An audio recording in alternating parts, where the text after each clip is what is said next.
T Raghavan हमारे साथ जुड़ गए। राघवन, ऐसा लग रहा है कि कंपनी चूंकि लॉकडाउन की वजह से काफी दिन से बंद थी और यही अभी मंत्री भी कह रहे थे कि उन्होंने शायद हो सकता है प्रोटोकॉल फॉलो नहीं किया जो कंपनी को रीस्टार्ट करने के वक्त किया जाना चाहिए और इसीलिए यह हादसा हुआ।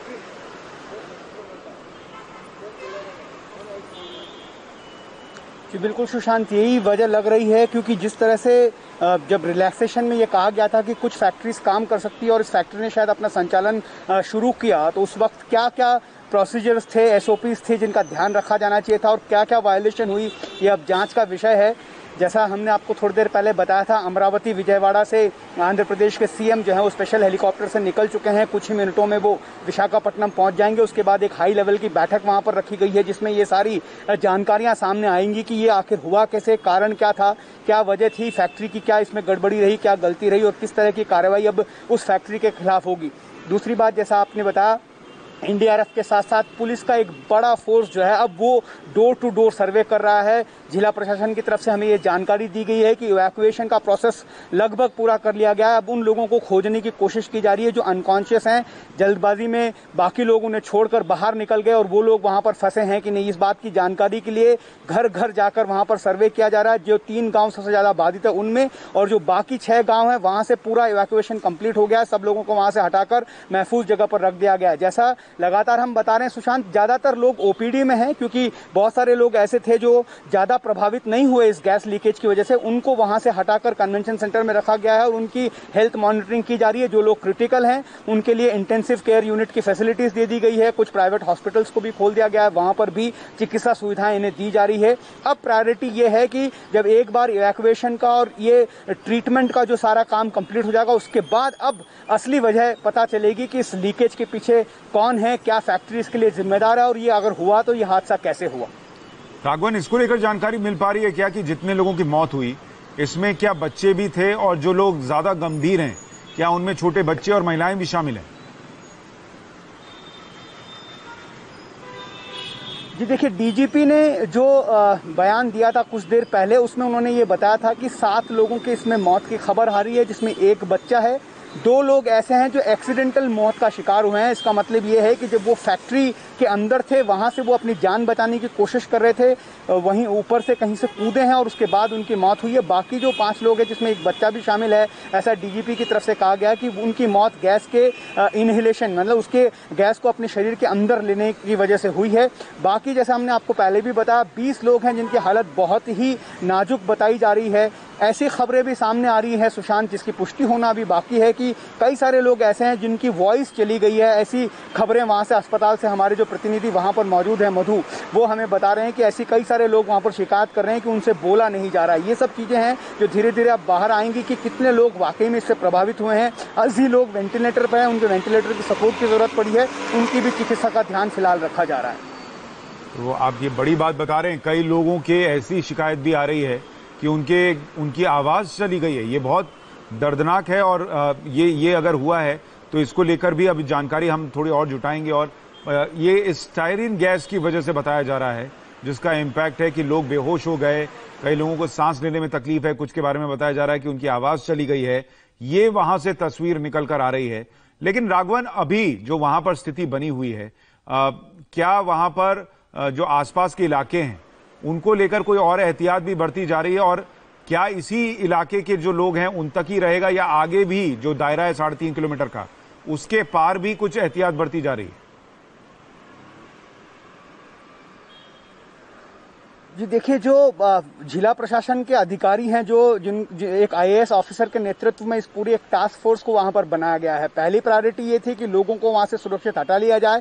अब ये कहा जा रहा है कि लगभग सभी लोगों को वहां से हटा लिया गया है। जो लोग वहां पर फंसे हो सकते हैं उनके लिए डोर टू डोर सर्वे किया जा रहा है। बिल्कुल सही बात आपने कही क्योंकि गैस का रिसाव है, हवा में गैस घुली है और जहरीली गैस है, इसलिए इस बात का ख्याल रखा जा रहा है। इस बात की पूरी वहां पर छानबीन की जा रही है कि इस गैस का प्रभाव कितने दायरे में हो सकता है। इनिशियल इन्फॉर्मेशन ये थी कि ये दायरा 3.5 किलोमीटर था, उसके बाद में ये बताया गया कि ये 5 किलोमीटर तक इसका दायरा हो सकता है, इसीलिए वो 9 गांव जो इस जद में आए थे उन सबको वहां पर ये ऑपरेशन किया जा रहा है, जिसमें जो इंडियन नेवी है और कोस्ट गार्ड है उनके जवानों की भी मदद दी जा रही है, उनकी भी टीम वहां पर पहुंच गई है। अब बड़ी प्राथमिकता यह है कि इस गैस के रिसाव को किस तरह से, इसके प्रभाव को कम किया जा सके, ये कहां तक फैली है, कितनी देर तक हवा में रहेगी, कितने दिनों तक इसका असर रहेगा, इन सब के लिए केमिकल एक्सपर्ट्स की जो टीम है उसे भी बुला लिया गया है। वो लोग भी, इन जो एजेंसियां हैं, मल्टीपल एजेंसीज जो अभी रेस्क्यू और रिलीफ में लगी हुई हैं, उनके साथ वो लोग भी जा रहे हैं, जगह जगह पर नमूने लिए जा रहे हैं और इनकी जांच की जा रही है ताकि इस दायरे का पता लगाया जा सके। उसके बाद उसे, जैसा कहा गया कि फैक्ट्री के अंदर गैस के लीक को फिलहाल कंटेन कर लिया गया है। थोड़ा बहुत गैस का रिसाव अभी भी हो रहा है, ऐसी जानकारी हमें मिल रही है, लेकिन बड़े पैमाने पर, बड़े दायरे में, बड़े विस्तृत दायरे में ये जहरीली गैस कहां तक फैली है, इसके लिए भी लगातार केमिकल एक्सपर्ट्स की टीम जो है वो मैदान में है और वो लगातार इस बात की रिपोर्ट्स ले रहे हैं। राघवन, एक बात और बताइए, जब हम डीजी एनडीआरएफ से बात कर रहे थे तो उन्होंने कहा कि बहुत लंबा इम्पैक्ट शायद इस गैस के अंदर जाने का, लोगों के अंदर जाने का ना हो, लेकिन आप जिन लोगों से बात कर रहे हैं, जानकार से बात कर रहे हैं, वो क्या बता रहे हैं? जो गांव इस फैक्ट्री के करीब थे या जो लोग करीब थे, क्या उन्हें जीवन पर्यंत इसका असर देखना पड़ सकता है और क्या आगे की जनरेशन्स पर भी कोई असर पड़ सकता है क्या?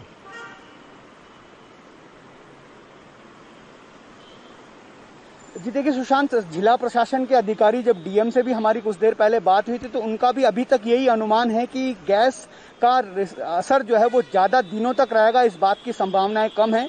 2 गांव, जैसा हमने आपको पहले भी जिक्र किया था, आरआर वेंकटापुरम जहां पर ये फैक्ट्री मौजूद है, उसके बगल वाला गांव गोपालपुरम, ये 2 गांव सबसे ज्यादा बाधित हैं और यहीं पर सबसे ज्यादा फोकस भी प्रशासन का भी है कि यहां से ज्यादा लोगों को बाहर निकाल लिया जाए। जैसा हमने आपको पहले भी बताया, करीब 3000 लोगों को वहां से निकाल भी लिया जा चुका है और इन्हीं में से, इन्हीं 2 गांवों में सबसे ज्यादा लोग प्रभावित भी हुए हैं, बाधित भी हुए हैं, जिन्हें अस्पताल लगातार पहुंचाया भी जा रहा है और बहुत सारे लोगों को पहुंचा भी दिया जा चुका है।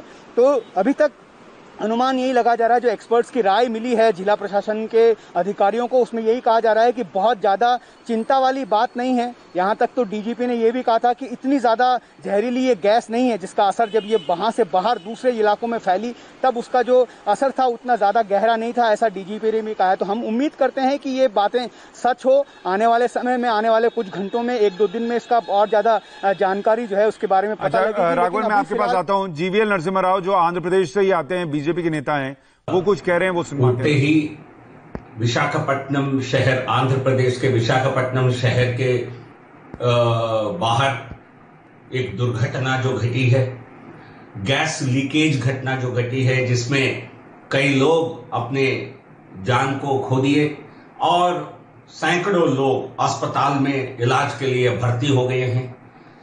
हम कोविड पैंडेमिक से इस पूरा भारत और पूरे विश्व ऐसा समय जूझ रहा है, ऐसे ही समय इस प्रकार का एक बड़ा ट्रेजिक इंसिडेंट होना और पूरे भारत को और खासकर आंध्र प्रदेश को एक बड़ा धक्का देने वाला है। इस ट्रेजिक इंसिडेंट से राहत के लिए माननीय प्रधानमंत्री जी ने हर तरह की सहायता करने के आश्वासन दिया है। राज्य सरकार को उन्होंने इस प्रकार का आश्वासन दिया है और केंद्र सरकार के द्वारा हर प्रकार की सहायता पहुंचाने की काम हो रही है। NDRF, national disaster response force जो है, वो कल आज सुबह से ही, जब से ये घटना घटी है तब से राहत कार्यों में और उनको जो घरों में फंस गए हैं उनको निकालने की काम कर रहे हैं। हम सभी जो विक्टिम्स की परिवार हैं उनको हर तरह के सहायता देने की आश्वासन देते हैं और इस दुर्घटना के लिए उन सबको हमारी सांत्वना भी देना चाहते हैं।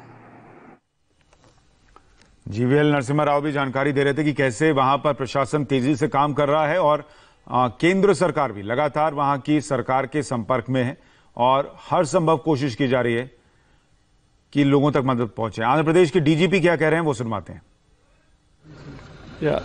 This is about in the morning around 3:30 or so. There was a call at dial 100 that something like this accident has happened. There is some gas leak. So immediately our police team, patrol team, had responded to the scene and reached there within 10 minutes. And then they saw this smoggy smoke around, and they were able to quickly ascertain what is the details.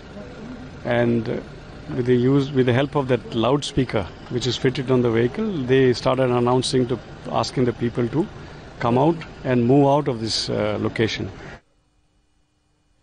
DGP जानकारी दे रहे थे कि कैसे रात में अचानक एक किसी व्यक्ति ने 100 नंबर पर कॉल करके जानकारी दी, तब पता चला इस हादसे के बारे में और पुलिस वहां पर पहुंची, लोगों को जगह को खाली कराया गया। हम एक छोटे से ब्रेक के बाद भी इस बड़ी खबर पर बने हुए हैं, जल्द लौट रहे हैं।